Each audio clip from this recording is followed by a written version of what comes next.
নমস্কাৰ বন্ধুসকল। ফেচবুকৰ নতুন টুলছ ক্ৰিয়েটৰ ষ্ট'ৰ ফ্ৰণ্ট কেনেকৈ আনলক কৰিব? বহুতৰে লক হৈ আছে। চ' লকটো কেনেকৈ খুলিব? চাবিপাত লাগিব নহয় জানো? চাবিপাত আপোনাক মই দি আছোঁ, আপুনি ভিডিঅ'টো শেষলৈ চাওক। বহুতৰ ছেটআপ ওলাইছে, ছেটআপ ওলোৱাসকলে ছেটআপ কৰি লওক, আৰু যাৰ ছেটআপ ওলোৱা নাই, ছেটআপ ওলাবৰ কাৰণে চাবি দি লক খুলিব লাগিব। আৰু সেই লকটো খুলিবৰ কাৰণে আপোনাৰ চাবিটো কি মই দেখাই দিছোঁ, আপোনালোকে চাব ধুনীয়াকৈ। মোৰো সেই ষ্ট'ৰ ফ্ৰণ্ট পৰহিয়ে আহিলে, মই কৰিবলৈ সময় পোৱা নাছিলোঁ, এতিয়া কৰিছোঁ আৰু আপোনালোককো দেখাই দিছোঁ ষ্টেপ বাই ষ্টেপ। ভিডিঅ'টো শেষলৈকে চাব, পাৰিলে শ্বেয়াৰ এটা কৰি দিব যাতে যিসকলে পৰা নাই এতিয়াও ভিডিঅ'টো চাই কৰি ল'ব পাৰিব। বহুতে মেছেজ কৰি আছে আনলক হৈ আছে বুলি, বহুতৰ পোষ্টটো দেখিছোঁ আনলক হৈ আছে, কেনেকৈ আনলক কৰিব জনা নাই।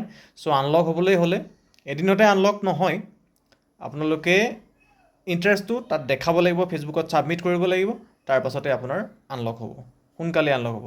তো দেৰি নকৰি আহক চাওঁ। আপোনালোকে মনিটাইজেশ্যন অপশ্যনত যাব, তাতে গৈ ক্ৰিয়েটৰ ষ্ট'ৰ ফ্ৰণ্টটো পাব। মোৰ তাতে ওলাইছে লক হৈ, ইয়াতে ওলাই দিছে যে বস্তুটো earn money with creator store front, ইয়াৰ পৰা আপুনি মানিটো আৰ্ণ কৰিব পাৰিব কৈছে। ইয়াতে আপুনি ভিডিঅ'গ্ৰাম বুলি এটা অপশ্যন থাকিব, তো আপোনাৰ ফ্ৰেণ্ডে ৰিকুৱেষ্ট পঠাব পাৰিব ভিডিঅ' বিচাৰি, আৰু তাৰ বাবে তেওঁলোকে আপোনাক পে'মেণ্ট কৰিব লাগিব নিৰ্দিষ্ট পৰিমাণৰ ধন।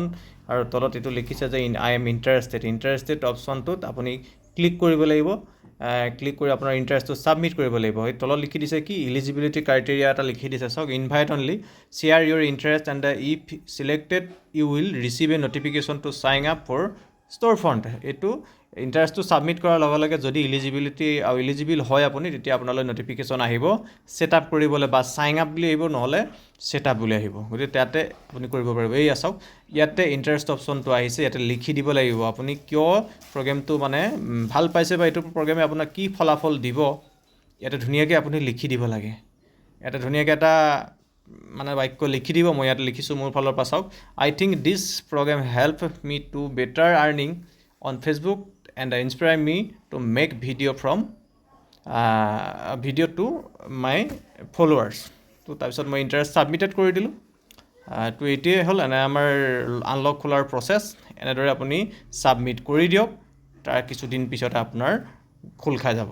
তো বন্ধুসকল, নিশ্চয় বুজি পালে যে কেনেদৰে আমাৰ ক্ৰিয়েটৰ ষ্ট'ৰ ফ্ৰণ্ট আনলক কৰিব আমি পাৰিম। যদি আপুনি এই ইণ্টাৰেষ্টটো ছাবমিট নকৰে, ফেচবুকে নিজেই আপোনাক খুলি দিয়ালৈ বহুত দিন লাগিব পাৰে। চ' আপুনি সোনকালে যদি এইটো মনিটাইজেশ্যন টুল খুলিব বিচাৰে, তো এনেদৰে ইণ্টাৰেষ্টটো ছাবমিট কৰি দিয়ক। আৰু যেতিয়া আপোনাৰ মানে এইটো ইলিজিবল হ'ব আপুনি এই ষ্ট'ৰ ফ্ৰণ্টৰ কাৰণে, আপোনালৈ নটিফিকেশ্যন আহিব, ছাইন আপ বুলি আহিব পাৰে, ছেটআপ বুলি আহিব পাৰে, তেতিয়া আপুনি কৰি ল'ব পাৰিব। আৰু কেনেদৰে কৰিব লাগিব ছেটআপ, আপুনি তাত আপুনি ডলাৰটো ছিলেক্ট কৰি দিবলগীয়া হ'ব পাৰে, কিমান পইচা মানে ভিডিঅ'ৰ কাৰণে, কোনটো ভিডিঅ'ৰ কাৰণে কেনেকুৱা ধৰণৰ পইচা আপোনাক লাগিব সেইখিনি দিব লাগিব। এক প্ৰকাৰে আপুনি এতিয়া চেলিব্ৰিটি খাৰীত আছে। চ' চেলিব্ৰিটি হিচাপে আমালৈ ধৰক আহিব, ৰিকুৱেষ্ট আহিব ভিডিঅ' বনাই দিবলৈ, তো আপুনি চেলিব্ৰিটি হিচাপে ধুনীয়া ধুনীয়া ভিডিঅ' বনাই দিব পাৰিব। তো মোৰ ভিডিঅ'বিলাক চাই থাকিব। ছেটআপ অপশ্যনটো ভিডিঅ'টো মই আপোনালোকক দি আছোঁ লাহে লাহে। মোৰো ছেটআপ ওলোৱা নাই বৰ্তমানলৈকে, মই যিহেতু ইণ্টাৰেষ্টে ছাবমিট কৰা নাই। পুনৰ লগ পাম, ছাপোৰ্ট কৰিবলৈ নাপাহৰিব।